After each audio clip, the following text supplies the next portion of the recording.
છોકરો આપ્યો આ બધા અહીં આવતા એટલે એમને ભુવાને એવું કીધું, ભુવાજી જોઈને દોડ આલજો, આમના ઘરમાં પાછળ મેઠાનો વેત નહીં.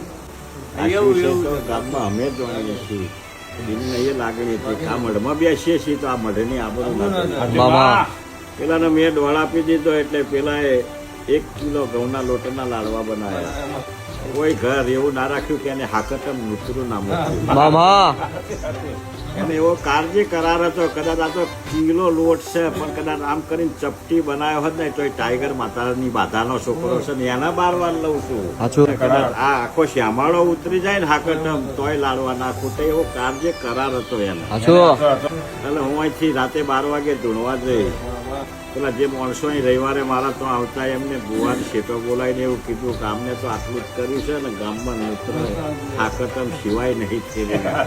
આ સવારે અહીંયા કરે 9 વાગે તમારો ને અમારો વરઘોડો ને કરશે એટલે ભુવા એવું કીધું કે તમે ત્યાં બેહો શાંતિથી. હમણાં મારી માતા ધૂણવા આવે ને જે કેમ વાપરો ધૂણવા એ કરો ભાઈ હવા એકે એટલે એવું કીધું તમારા ભાઈ તમારા ઘરમાં એક થેપાડું પડ્યું છે જૂનું એને લઈ આવો.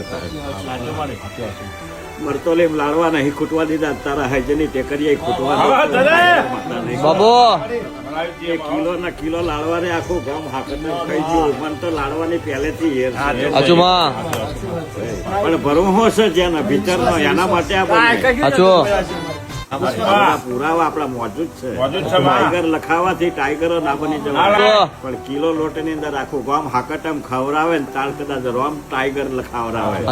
સારું સારું બોલવું એ મારું ચહેરનું કામ નહીં પણ મારે તો કરીને બતાવવું એ મારું કામ.